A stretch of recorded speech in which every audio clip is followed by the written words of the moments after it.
Hello everyone, আজ শুক্রবার মানেই আমাদের সন্তোষীমা পুজো। প্রত্যেক শুক্রবারের মতন এই শুক্রবারও সকালে স্নান টান করে সব নিচের কাজ গুছিয়ে চলে এসেছি।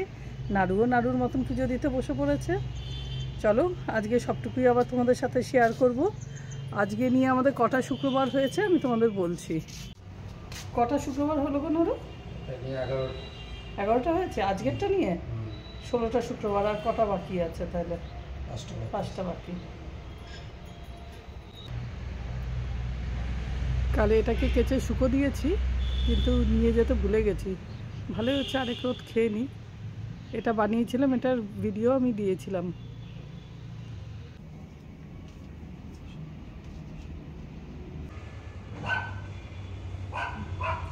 আমাদের পুজো হয়ে গেছে। নাড়ু এখন গুড় ছোলা জলে দিতে যাবে, ওই জন্য যাচ্ছে। ও আসলে পরে আমরা প্রসাদ খাবো। আমাদের লিওটা দেখে হ্যাংলার মতন দাঁড়িয়ে যাচ্ছে। শুক্রবারের চা নিয়ে বসে পড়েছি। শুক্রবার কিন্তু আমাদের কাপটাও আলাদা হয়। এটা হচ্ছে আমাদের শুক্রবারের কাপ, আর এমনি দিনেও দেখবে আলাদা। আর শুক্রবার দিনটা আমরা দুধ চা খাই, বাদ বাকি দিন আমরা গুড় চা খাই রেগুলারের। এই কাপগুলো কিনেছিলাম বহু বছর আগে, এতদিন রেখে দিয়েছিলাম, তা এখন কাজে লাগছে। আমার দু মেয়ে তখন খুব ছোট, কাপগুলো দেখতে সুন্দর বলে কিনে নিয়েছিলাম। আর আমি কেন ঝাড় দেবো তোমার হয়ে? দুটো পদ দে, দুটো প কামড়া স্ক্যান, দুটো তুই করবি এরকম ভাবে। যতক্ষণ আমি করবো ততক্ষণ ঝাড় দিবি। পালাচ্ছিস কোথায়? আয় দিকে নোংরা করিস তুই। আমি কেন ঝাড় দেবো? দাঁত ভাঁজ খাচ্ছিস? আচ্ছা আয় আয় ঝাড় দিবি, আয় ঝাড় দিবি। কামড়াবি যা। পড়বি নিচে পড়বি।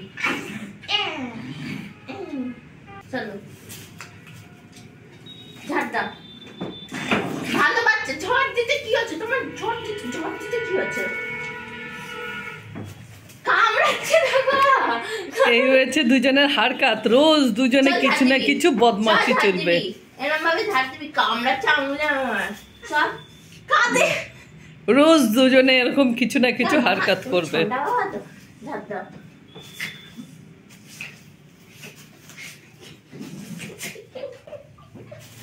আর করবি? চল ওদিকে সর, ওদিকে সর। ঝাড় দে। তা আবার এসছিস, আবার ঝাড় দাও বাবু। সর। আর করবি? আর নোংরা করবি বিছনা? একটুকু ভয় পায় না, পুরো গুন্ডা ছেলে। সারা দিন গুন্ডামি, সারা দিন চলবে। রাখিটা এবার মুখটা রাখো, সবাই দেখো, বাজে দেখতেছে এটাকে দেখো। তুই সবসময় এরকম দাঁত বার করিস কেন লিয়া? দেখি সবসময় দাঁত বার করবে। এই দেখ, সবাই দেখছে লিও। সবাই দেখে নিল। এ বাবা,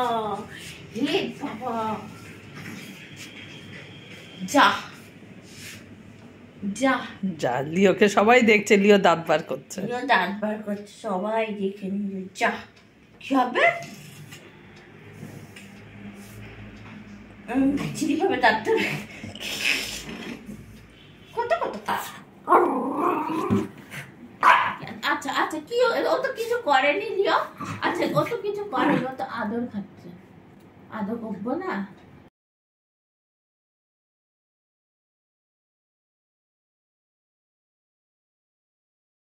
তুমিও তো পুচু বাচ্চা, তুমিও তো দেখো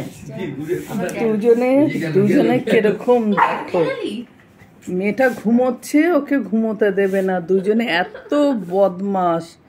কেন রে ঘুমোতে দেন আমার মেয়েটাকে?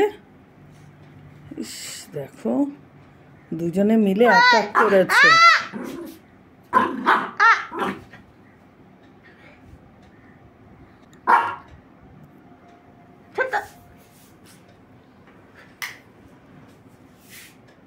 কেন তোরা দুজনে মিলে অ্যাটাক করেছিস কেন? মেয়েটাকে ঘুমোতে দে। লিও তুই ইচ্ছে করে চুল পাড়াচ্ছিস ওর। লিও, এই লিও, তুই ইচ্ছে করে চুলটা পাড়াচ্ছিস। তুই মনে করছিস আমি বুঝতে পারছি না?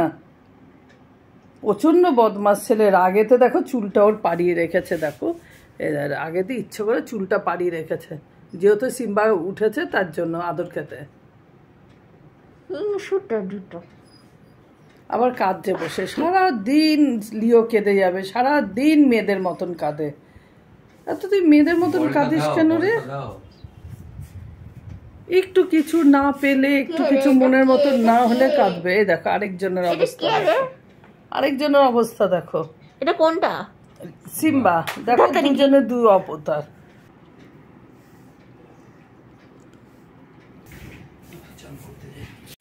আবার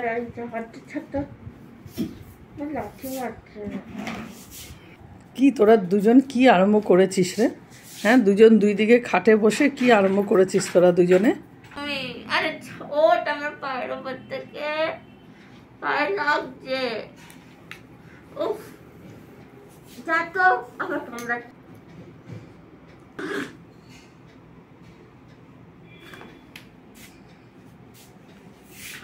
দেখো একটা বল নিয়ে দুজনের শুরু হয়ে গেছে আবার। এটা হয়েছে সিম্বার স্টার্টিং পয়েন্ট, লিওকে ভয় দেখানো। প্রথম দিকে কিন্তু লিওকে ভয় পেত, আস্তে আস্তে ওর দেহর আকারটা যত বড় হচ্ছে ও তত রাজত্ব আস্তে আস্তে ফলাচ্ছে। লিওকে তখন থেকে ভয় দেখানো শুরু হলো, মানে ওই দিনটাই হচ্ছে ফার্স্ট স্টার্টিং। এবার বুঝা গেল লিও ভয় পাচ্ছে, তারপর থেকে ওর গায়ের জোরালি শুরু হলো, লিওর সাথে হিংসাপানা। এবার সিম্বা তো বড় অবস্থায় এসছে, ও তো মারপিট, ছিনিয়ে খাওয়া, ঝগড়া করা সবকিছু তো শিখেই এসছে ছোট থেকে ওর মার কাছ থেকে। এবার এখানে এসেও প্রথম প্রথম একটু ভয় পেত, তারপরে ওর মতনও শুরু করে দিল। আর লিও বেচারা দেখো আস্তে হয়ে সরে গেল। লিও তো একদম ছোট অবস্থায় এসছে, লিও এসব কিছুই দেখেনি, আর আদরে মানুষ ও একটু ভয়ই পায়। তারপর থেকে লিও ওকে ভয় পাওয়া শুরু করলো। তারপরে তো একবার কামড়াতে গেল লিওকে, ওই অব্দিও ঠিক ছিল। সিম্বা তখন কথাও খুব শুনতো। রিসেন্টলি এমন হয়ে গেছে সিম্বা একদম কথা শোনে না। সেদিন নারু মাথায় হাত বুলিয়ে আদর করতে গেছে, নারুকে কামড়াতে গেছে। আমাকে একবার তো ভালো রকম কামড়ালো, আজকেও আবার কামড়াতে গেল। আমি জানি না ওর কি হয়েছে, আদরে থাকছে, খাওয়া দাওয়া ঠিক দিচ্ছি, মানে এমনও না যে ওকে আমরা মারধর করি বা ওকে বকাবকি করি, আমাদের সাথে খাটে শোয়, যথেষ্ট আদরে থাকে, খুব আদরে থাকে ও। তারপরেও কেন যে সিম্বা আমাদের সাথে এরকম করে আমি জানি না। এবার কি করব আমরা বুঝতে পারছি না। তোমরা আমাকে যদি একটু সাজেশন দাও যে কি করব, সিম্বার এই রাগটা কি করে কমাবো। আমরা দেখো ওকে রাস্তায় বার করতে চাইছি না, আমরা তাড়াতে চাইছি না, কারণ ও রাস্তায় গেলে সেইভাবে খেতেও পাবে না, আর অন্য কুকুররা কামড়াবে, নাইলে অ্যাক্সিডেন্ট হবে। সেই জন্য আমরা ওকে তাড়াতেও চাইছি না। এর আগে লিওকে কামড়াতে গেল, আমার ছোট মেয়ে বাঁচাতে গেল, ওকে পুরো কামড়ালো। একবার লিওকে কামড়ালো, আমাকে একবার কামড়ালো, আবার নারুকে, তারপরে আবার আমাকে দেখি আবারও কামড়াতে গেছে। আমি জানি না কেন এরকম করে, প্রচুর আদরে থাকে জানো তো আমাদের সাথে, বিছনা শোয়া, আদর খাওয়া, মানে বিশ্বাস করবে না আমরা কিন্তু কোনো লিও আর সিম্বার মধ্যে ভেদাভেদ দেখি না, বরং লিওর থেকে সিম্বাকে বেশি ভালোবাসি। আর আমরা বলতামও যে সিম্বা প্রচুর কথা শোনে, কি জানি হঠাৎ কেন ওর এরকম মুড বিগড়িয়ে যায়। তবে হ্যাঁ, রাস্তার কুকুরদের দেখে না ও খুব ছোটা দৌড়া করে, ওদের কাছে যাবে খেলতে। এবার বলো ওকে যদি আমরা ছাড়ি, ওরা তো কামড়ে দেবে ওকে, একে ওদের ভ্যাকসিন নেই, কি করে ওকে রাস্তায় ছাড়ি বলো? এটা ও বুঝতে একদম চায় না। আজকে একটা ড্রামকে ছিদ্র করেছি, আজকে দুটো গাছ রিপোর্টিং করব, একটা ফুল গাছ আর একটা লেবু গাছ। লেবু গাছেরও প্রচুর শিকড় হয়ে গেছে, আর এই গাছটারও প্রচুর শিকড় হয়ে গেছে। লেবু গাছটার টবেতে দেবো এই সাদা টগরটা, আর ড্রামে দেবো লেবু গাছটা, কারণ লেবু গাছটা তাহলে ধীরে ধীরে বাড়তে পারবে, ড্রামটা যেহেতু অনেক বড়। তা আজকে এই দুটোই রিপোর্টিং করব। রিপোর্টিং করার সময় আমরা ওই শিকড়গুলোকে কেটে দিই, আর তার সঙ্গে সারগুলো একবারে মিশিয়ে দিই। তার ফলে কি আমাকে আর ডবল করে খাটতে হবে না। আর এই লেবু গাছে এত কাটা, অনেক কটা লেবু ঝরেও পড়ে গেছে, কিন্তু কী করবো বলো, তবু তো করতে হবে রিপোর্টিং, নাহলে তো এই আজকাল করে করে হচ্ছে না। আর লেবু কিন্তু সারা বছরই থাকে, ওই জন্য নির্দিষ্ট কোনো সময় নেই যে রিপোর্টিং করব, যে ফল ঝরে যাওয়ার ভয়, সে এমনি সময় 12 মাসই লেবু এটা, ওই জন্য কিছু করার নেই, এইভাবে করেই করলাম। যাই হোক, ব্লগটা এখানেই শেষ করছি। কেমন লাগলো অবশ্যই কমেন্ট করে জানিও। দেখা হবে আবার নেক্সট ব্লগে। সবাই ভালো থেকো, সুস্থ থেকো। Till then, bye everybody.